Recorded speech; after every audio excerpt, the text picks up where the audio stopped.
할렐루야. 좋으신 예수님의 이름으로 사랑하는 오메가 교회와 비전 스테이션 해외에 있는 모든 지체들께 문안드립니다. 오늘은 5월 20일이고요. 또 오늘 우리에게 주신 말씀은 시편 130편 말씀을 통해서 인사를 드리겠습니다. 오늘 사랑하는 오메가 교회와 또 모든 비전 스테이션 해외에 있는 모든 분들 감사하고요. 또 유튜브로 함께 하시는 분들, 또 편집된 영상으로 함께 하실 분들, 또 음성으로 함께 하시는 모든 분들 축복합니다. 우리 오메가 교회 청년들과 함께 샬롬으로 인사하겠습니다. 인사할까요? 샬롬. 샬롬. 하나님의 크신 은혜와 사랑이 여러분 모든 분들 가운데 함께 하시기를 축복합니다. 아멘. 거듭 말씀드립니다. 하루에 한 장씩 말씀을 묵상하고 연구하고 단락을 나누고 제목을 붙이는 것, 그리고 그 텍스트에서 하나님의 메시지와 하나님의 마음을 뽑아내는 것, 굉장히 중요한 가장 중요한 일을 여러분 하는 것입니다. 또 이렇게 함께 할 수 있는 은혜도 여러분 가운데 있는 것이 특권이 되겠죠. 저 또한 이렇게 매일 하루에 한 장씩 말씀을 보고 연구하는 것이 엄청난 은혜요 특권이라고 할 수 있습니다. 주님 오시는 그날까지 이렇게 말씀 붙잡고 승리할 수 있기를 축복합니다. 시편 130편 말씀은 시편 가운데 가장 사랑받는 시편 중에 하나입니다. 참회시인데 어거스트는 이렇게 했습니다. 임종 직전까지 침상벽에 붙여놓고 날마다 위안받은 말씀이 이 시편 130편 말씀이에요. 죽기 직전까지 어거스틴 침상에 붙여놓고 읽었던 말씀이 이 말씀이에요. 또 조한 웨슬레는 감리교 창시자죠. 조한 웨슬레는 시편 130편 말씀을 통해서 변화와 은총을 경험하게 됩니다.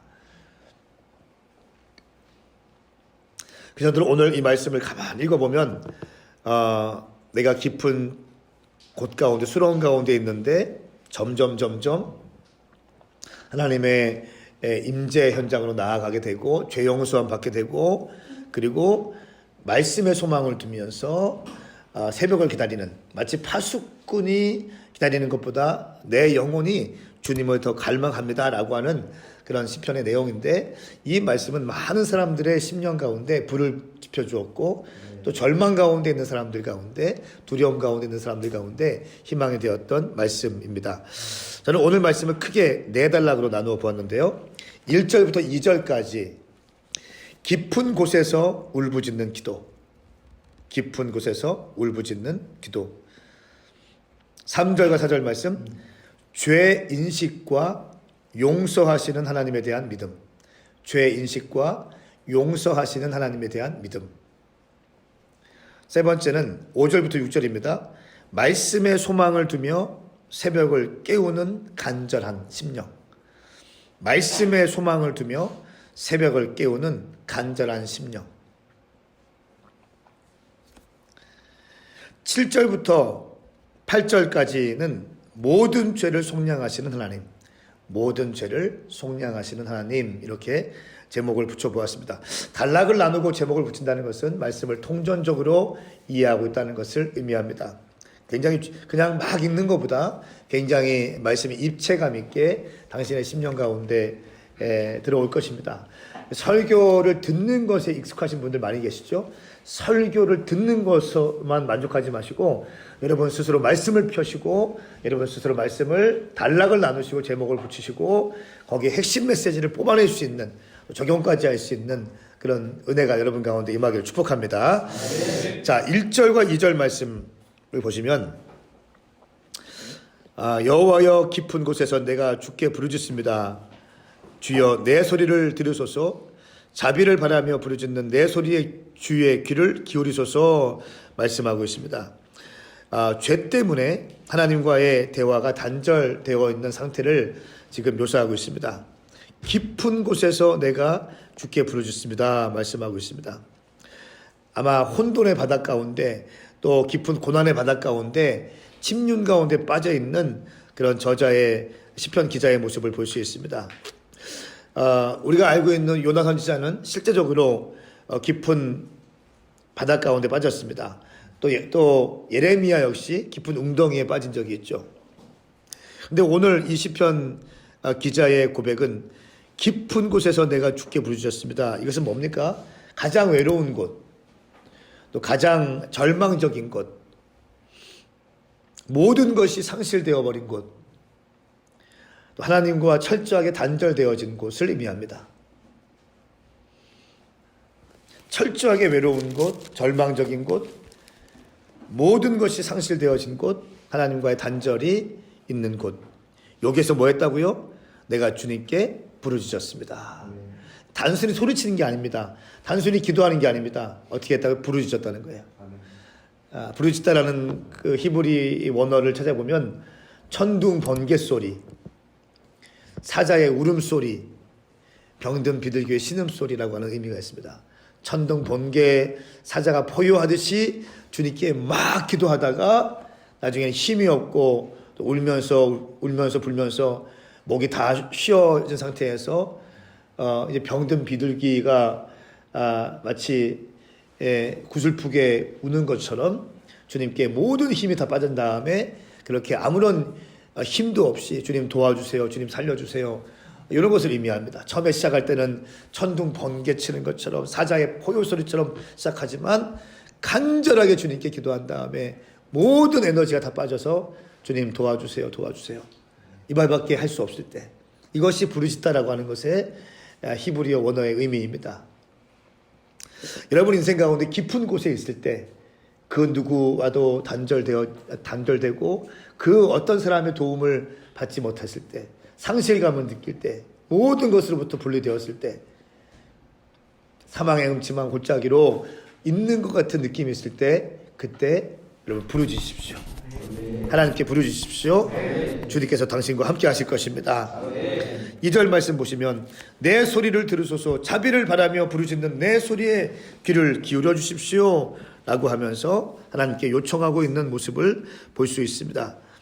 그때 주님께서는 3절과 4절 말씀, 모든 죄를 알고 계신 하나님께서 또 모든 것을 용서하시는 모습을 우리에게 보여주고 있습니다. 그러니까 주님과의 대화가 단절되었다가 관계가 회복되어지는 것을 묘사하고 있습니다. 3절 말씀, 여호와여 주께서 죄를 지적하셨다면 오 주여 누가 견뎌낼 수 있겠습니까? 마치 이 3절 말씀은 죄를 짓고 부모에게 꾸중 듣는 자녀의 모습을 아마 그려볼 수 있을 겁니다. 주님의 죄를 지적하시면 누가 견뎌낼 수 있겠습니까? 죄를 지은 다음에 부모의 꾸지람을 받고 있는 그 자녀의 모습. 그런데 4절 말씀에는 그러나 용서가 주께 있으니 주는 경외를 받으실 분이십니다, 이렇게 묘사하고 있습니다. 4절 말씀은 갑자기 울음을 터뜨리면서 아버지의 품으로 뛰어가는 자녀의 모습을 우리가 그릴 수 있죠.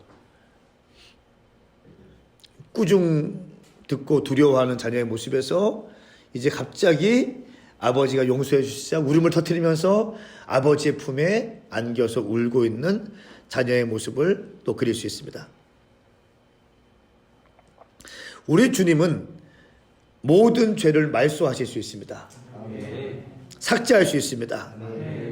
용서는 하나님의 본성입니다. 적어 놓으십시오. 용서는 하나님의 본성이다. 또 용서란 무엇인가? 상처받은 사람들이 요구할 수 있는 배상의 권리를 포기하는 거예요. 상처받은 사람들이 요구할 수 있는 배상의 권리를 포기하는 것이 용서입니다. 하나님의 용서하심으로 우리는 죄사함을 받게 되는 거죠. 죄사함을 받은 사람의 특징이 뭔지 아세요? 여호와를 경외하게 됩니다. 죄사함을 받은 자, 이런 사람들은요 여호와를 경외하게 되는 거예요. 정말 여호와를 두려워하게 되는 거예요. 하나님의 사랑을 맛보게 되는 거예요. 하나님과 친밀하게 되는 거예요. 그리고 하나님께 순종하게 됩니다. 왜? 나 같은 죄인 건져주신 하나님의 그 크신 사랑을 내가 경험하기 때문에.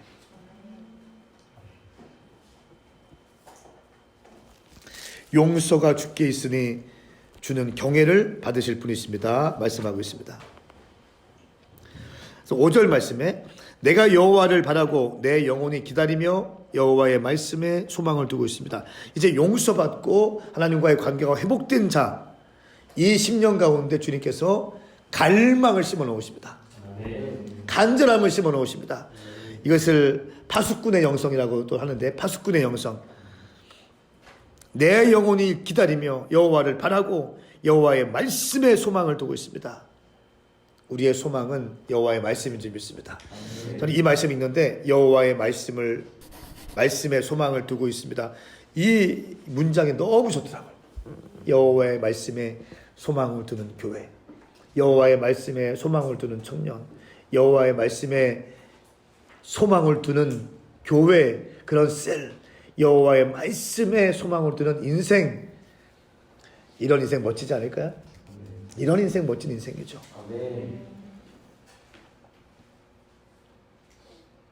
6절 말씀해 보시면 내 영혼이 주를 기다리는 것이 아침이 오기를 기다리는 파수꾼보다 더 간절합니다.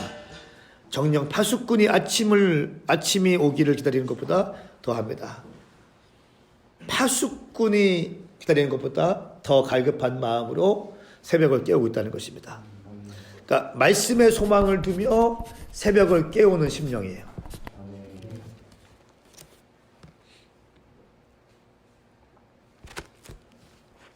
마지막 때를 살아가는 사람들, 이런 믿음이 있어야 되지 않을까요?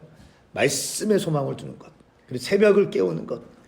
졸린 눈으로 비비면서 그냥 비몽사몽간에 있다가 가는 것이 아니라, 내 사랑하는 주님, 하루의 첫날 첫 시간 사람들과 대화하기 전에, 세상 공부, 세상 비즈니스 하기 전에, 세상의 말을 하기 전에 우리 주님의 핏값으로 세우신 교회에 와서 찬양하고 경배하고 기도하고 하나님 말씀을 듣고 하루를 시작하기로 결정하는 것. 할렐루야. 여호와의 말씀에 소망을 두는 자, 새벽을 깨우는 자.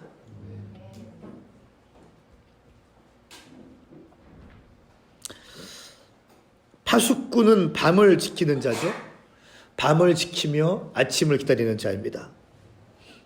밤을 지키며 아침을 여는 자입니다. 전쟁 시에도 마찬가지입니다. 비가 와도 마찬가지입니다. 내가 기분이 좋을 때도 마찬가지입니다. 기분이 안 좋을 때도 파수꾼은 늘 그 자리에 있어야 되는 거죠. 내가 컨디션이 안 좋을 때도, 감정이 상할 때도 그 자리에 지켜내는 것이죠. 이것이 파수꾼이죠. 파수꾼의 특징은 무엇입니까? 보호하는 겁니다. 적진의 신호를 미리 간파하고 움직임을 간파하고 본부에 알리는 것이죠. 그러니까 파수꾼 하면 늘 깨어있는 거예요. 깨어있는 영성을 의미합니다. 항상 깨어있는 자입니다. 졸면 안 되는 거예요. 잠깐 졸 수 없습니다. 긴장해야 됩니다. 그런데 이 파수꾼보다 내 영혼이 주를 기다리는 것이 더 간절하다고 말씀하고 있습니다.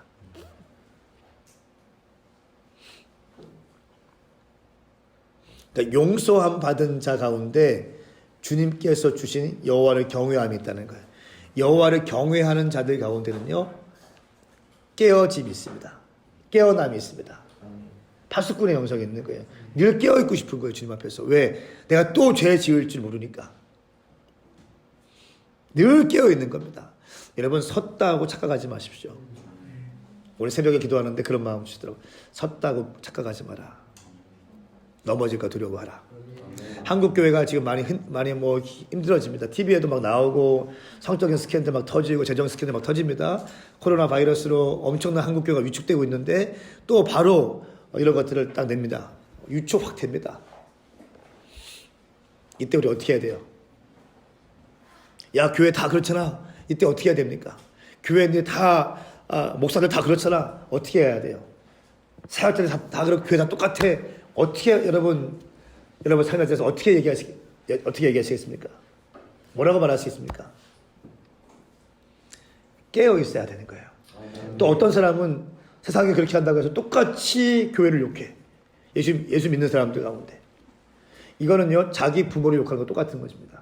자기 부모가 실수했다고 해서 부모를 막 세상에다가 막 떠벌리고 똑같은 원리예요. 아픈 마음을 가지고 기도하세요. 아멘인가요? 떠벌리지 말고 아픈 마음을 가지고 가슴을 찢으면서 교회를 보호하시고 기도하십시오. 그래서 우리 교회가 깨어있기 위해서 참 노력해야 돼요. 그래서 재정적인 스캔들, 성적인 스캔들, 교회에서 정해놓은 원칙들을 정확하게 준수하셔야 돼요.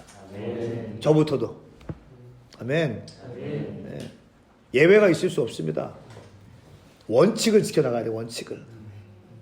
그럴 때 우리는 끝까지 쓰임받게 될 것입니다. 모든 사람들 다 그래. 어떻게 해야 돼요? 우리 교회는 안 그래. 이렇게 얘기할 수 있어야 돼요. 우리 교회는 안 그래. 우리 사역자들은 안 그래. 우리 교회는 깨끗해. 우리 교회는 선교적이야. 아멘인가요? 이런 확실한 믿음이 있어야 된다는 거예요. 그러니까 교회에 대한 믿음 없이는 그냥 막 흔들릴 겁니다. 분명한 정체성과 분명한 믿음과 분명한 몸된 교회에 대한 이해가 없는 사람들은요, 막 흔들릴 겁니다. 보세요. 미디어에서 때리죠. 더 큰 게 이제 팬데믹이 오죠. 코로나 바이러스 터지죠. 경제가 악화되죠. 야, 교회 다니는 사람 왜 그래? 한마디 하면 막 흔들릴 겁니다. 자기도 모르게 교회를 욕하게 될 겁니다. 그래서 성경은 말하고 있죠. 마지막 때에 말세에 사랑이 식어지지 않도록 조심해라. 말세에 모이기를 피하는 자들과 같이 하지 말라는 겁니다. 이런저런 이유를 대면서 교회에 오지 못할 만한 이유들을 제시하는 사람들이 많이 있을 것입니다. 그것 뚫어내야 되는 거예요. 아멘. 이게 믿음이에요. 이게 믿음. 항상 진짜와 가짜는 있다. 알곡과, 제가 늘 말씀드렸어요. 알곡과 가라지는 항상 있다. 진짜와 가짜는 있다. 양과 염소가 있다. 교회 안에도 교회들 가운데도. 우리 교회에서 최근에 우리 교회 많은 분들이 새롭게 오시지 않습니까? 제가 얘기를 쭉 들어보면 교회에 대한 아픔들이 있어요. 교회에 대한 상처들이 있습니다. 네. 또 얘기를 들어보면 교회가 너무 좀 잘못한 것도 너무 많아. 심지어 목사님이 잘못한 게 너무 많아. 그 얘기만 들으면 양자 얘기 들어봐야겠지만, 그런데도 불구하고 어떻게 하자는 거예요? 알겠지만 그것들을 막 얘기하는 게 아니라 우리는 아픈 마음을 가지고 기도하자. 그리고 이전에 받은 상처 때문에 지금 새롭게 등록하고 함께 신앙생활하는 교회에 대해서 마음을 열지 못하고 또 마음을 주지 못하는, 이렇게 신앙생활 하지 말고, 누군가와 사랑하다가 상처받았다고 해서 결혼에 대해서 회의적인 것이 아니라 상처받았지만 상처받지 않은 것처럼 사랑해야 되는 것처럼, 상처받았지만 상처받지 않은 것처럼 하나님을 섬기고 교회를 섬기자. 할렐루야. 아멘. 굉장히 중요한 원리입니다. 굉장히 중요한 원리입니다. 우리 교회는 깨끗하기 위해서 애쓸 겁니다. 목사님이 카드를 쓰면 재정팀장 5명, 4명에게 동시에 문자가 오른다는 사실. 아멘. 연말 되면은 10원짜리 한 장까지 고등학생들까지 앞에서까지도 정확하게 보고한다는 사실. 아멘. 아멘. 성적인 부분들 정확한 지침이 있어서 사역자들 멘토링하고 인턴들 멘토링하고 있다는 사실. 그럼에도 불구하고 뒤에서 하면 어떻게 할 길이 없는 거예요. 그거는 뭐 개인의 역량 미달이지. 그런 사람들은 사역 내려와야죠. 어쨌든 깨어납시다. 아멘. 파수꾼의 영성 얘기하면서 깨어나는 걸 얘기했습니다. 깨어있는 거. 근데 오늘 저자를 보니까 내가 이 파수꾼보다 더 간절합니다. 파수꾼이 깨어있는 것보다 더 간절히 깨어있겠습니다. 더 간절히 사모합니다라고 말씀하고 있습니다. 왜 그럴까요? 깊은 수렁을 경험한 자기 때문에 그래요. 깊은 수렁에서 건지심을 받은 자기 때문에 그 10년 가운데 여호와를 경외함이 부어졌고, 여호와를 경외함 가운데 파수꾼의 영성보다 더 깊은 갈망함들이 부어지게 되는 것입니다. 여러분, 그래서 고난은요, 여러분의 영성을 강화시킬 수 있는 정말 좋은 기회입니다. 여러분 인생 가운데 갑자기 실패가 왔다. 여러분 인생 가운데 갑자기 아픔이 찾아왔다. 그냥 내 인생 왜 이래 이렇게만 생각하지 마십시오. 하나님은 당신을 향한 놀라운 계획이 갖고 있습니다. 당신이 알지 못하는 크고 비밀한 일이 있습니다. 할렐루야. 이 광야의 시간을 통해서 당신을 연단시키시고 주님을 향한 갈망으로 당신을 일으켜 세울 것입니다. 그리고 그 경외함을 통해서 파수꾼보다 더 깊은 갈망함의 영성으로 당신을 초청할 것입니다. 이것은 신부의 영성이죠. 파수꾼의 영성보다 더 고차원적인 영성, 신부의 영성. 고난까지도 함께 가고 산도 함께 넓고 좁은 길도 함께 걸어갈 수 있는 신부의 영성. 그리고 나서 7절 8절 말씀에 이스라엘은 여호와를 바라라. 변함없는 신실하심이 여호와께 있고 온전한 구원이 그분께 있다. 변함없는 신실하심 밑줄. 변함없는 신실하심. 온전한 구원. 우리 주님은 변하지 않습니다. 당신은 변해도 우리 주님은 변하지 않습니다. 당신 남편은 변해도, 당신 아내는 변해도, 당신 남친 여친은 변해도 우리 주님은 변하지 않습니다. 아멘. 그러니까 변하지 않는 주님께 소망을 두는 겁니다. 그리고 그분이 손수 이스라엘을 그 모든 죄악에서 구원하시리라 말씀하셨습니다. 모든 죄악에서 구원하시리라. 여러분 로마서 5장 20절 말씀에 죄가 많은 곳에 은혜가 넘친다 말씀하고 있습니다. 로마서 5장 20절 말씀이에요. 죄가 많은 곳에 은혜가 넘친다. 저의 인생을 보면 그런 인생이었던, 엄청나게 청년 때 방황하고 방황하면서 집에서는 또 아버지 목회하시니까 피해 안 가게 하기 위해서 이렇게 했지만 엄청난 죄 가운데 있었지 않습니까? 그리고 주님을 만나니까 주님을 경외함이 내 가운데 막 부어지기 시작했어요. 그냥 똑같이 목회하고 싶지 않은 거야. 똑같이 그냥 둥둥둥 목회하고 싶지 않은 거야. 더 쓰임 받고 싶고, 더 헌신하고 싶고, 더 충성하고 싶고. 할렐루야. 그냥 한 번뿐인 인생 다 쓰임 받고 싶은 거야. 그냥 여호와를 경외함이 부어졌고 주님을 향한 갈망이 부어진다는 것입니다. 죄가 많은 곳에 은혜가 넘칩니다. 그 죄덩어리 인생이 주님의 그 깊은 곳에서 울부짖기 시작했을 때 주님의 은혜를 맛보고 여호와의 죄 용서함을 맛보는 자, 그 신령 가운데 여호와의 경외함에 대해서 부어지게 되고 여호와의 경외함을 부어진 자 가운데 갈망이 부어지게 된다. 할렐루야. 그 어떤 것보다 더 강력한 갈망, 멈출 수 없는 열정, 완전히 주님께 쓰임받고 싶어하는 열정이 부어지게 된다는 것입니다. 저는 오늘 이 말씀이 여러분 가운데 그렇게 전달되고 여러분 심령 가운데 깊이 있게 심겨지기를 예수님의 이름으로 축복합니다. 당신이 죄 가운데 있습니까? 절망 가운데 있습니까? 또 슬픔 가운데 있습니까? 괜찮습니다. 하나님은 당신의 죄보다 더 크십니다. 당신의 상황보다 더 크신 분이 있습니다. 우리 주님께 외치십시오. 그 깊은 수렁에서 주님께 도와달라고 외치십시오. 간구하십시오. 꿈을 꾸십시오. 소망하십시오. 주님께서 건져주실 것이고 당신 가운데 여호와를 경외함을 부어주실 것이고 그 누구도 말릴 수 없는 갈망과 열정과 주님을 향한 순수한 충성과 헌신의 마음을 당신 가운데 부어줄 것이고 그런 당신을 통하여 하나님 나라는 확장되어지게 될 것입니다. 사랑하는 여러분, 오늘도 이 말씀으로 승리하십시오. 저는 내일 시편 131편을 가지고 인사하겠습니다. 오늘도 승리하십시오. 샬롬. 저는 일단 깊은 곳에서 부르짖었다는 말씀이 사실 저는 모태신앙이면서 신앙이 되게 없었는데 오메가 교회 처음 왔을 때가 생각이 났어요. 처음 왔을 때 이제 막 제가 지금까지 다니던 교회랑은 되게 많이 달랐고 저는 이제 아버지 목사님이면서도 되게 그냥 형식적이라고 느꼈었거든요. 예배하는 게 그냥 뭐 할아버지 할머니들밖에 없어서 그랬는지 모르겠지만 되게 조용하게 그냥 예배하고 그랬었는데 여기는 되게 뭐 요셉이가 막 방방 뛰기도 하고 그리고 막 소리 지르고 그러는 모습이 이 사람들은 도대체 뭘 받길래 이렇게 열정적으로 예배를 할까 되게 신기하기도 하고 저도 되게 알고 싶어지더라고요. 그래서 계속 교회 다니게 됐고, 그런 와중에 이런 말씀들을 보면서 오메가교회가 되게 초대교회의 그 열정적인 예배의 모습을 되게 추구한다는 걸 알게 되고, 오늘 말씀에서도 이제 부르짖었다는 말씀도 있고, 그리고 되게 파수꾼의 영성이라든지 이런 말씀을 보면서